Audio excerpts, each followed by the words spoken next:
Describe him to me. And Muslims, look at the description of your Rasul. And for some, this would be the first time you hear what your Prophet looked like. I saw a man of striking appearance. ظاهر الوضاء أبلج الوجه, radiant face, حسن الخلق, beautifully created. لم تعبه الثجلة, his belly wasn't protruding. ولم تزر به السعلة, nor was his head disproportionate and small.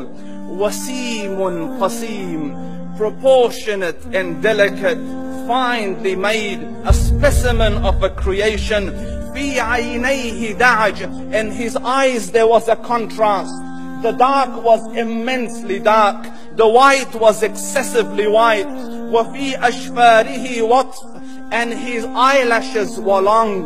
وفي صوته صهل, and in his voice was a natural echo. وفي عنقه سطع, and his neck was elegantly long.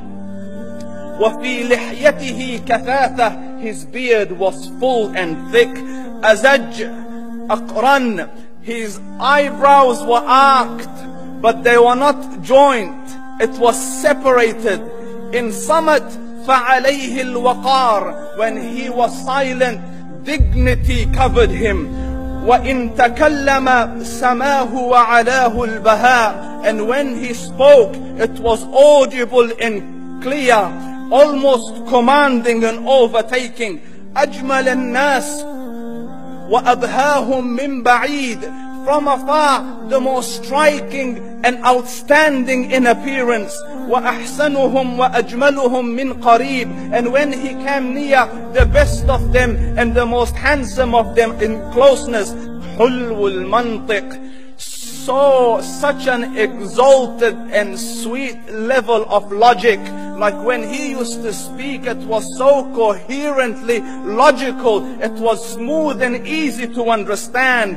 فصل لا نزر ولا هذر, he was to the point, not excessive nor too short.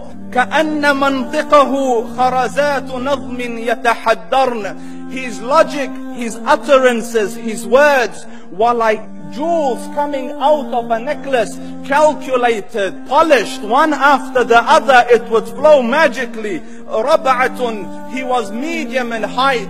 Your eye didn't have to strain to look up at him, nor was it tedious to look down at him. He was a comfortable sight to look at.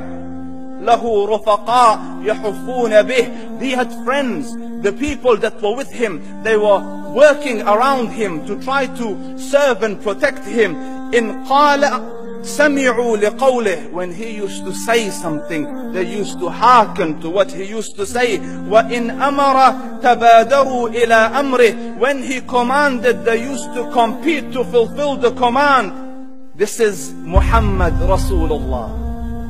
This is Muhammad Rasulullah. Anas ibn Malik says, he says, I came out one night, it was the full moon night.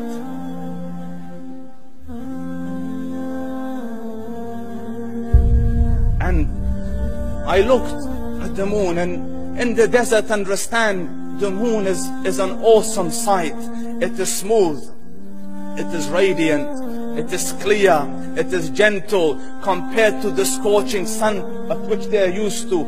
So the moon was the epitome of beauty. So he says, I came out at a full moon night and I looked at the moon and I saw it, beautiful, handsome. So I said, let me go see if the moon is more handsome or my Prophet is more handsome. Let me see if that is more beautiful or the Prophet is more beautiful. So I went and I saw him standing afar.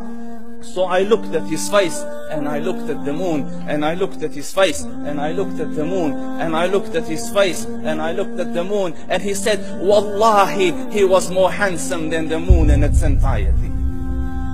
That is just the look of your Rasul. Aisha radiyallahu anha says, I was sewing with the needle. My needle dropped in the dark. I couldn't find it. I said, Ya Rasul, I can't find it. He moved his face close, and I swear, out of the radiance of his face, I found my needle.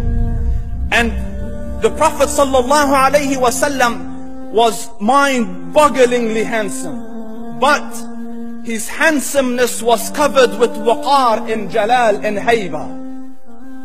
The Sahaba say, when we used to sit at his feet, two feelings conflicting would come on the heart. The first one, you wanted to look at him. You wanted to behold the majesty of his face.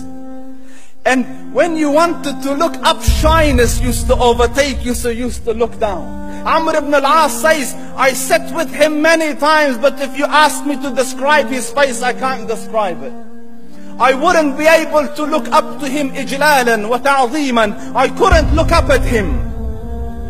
And that is why he didn't have the problems that Yusuf alayhi salam had. Because it was difficult to penetrate the awe and the splendor of the Rasul.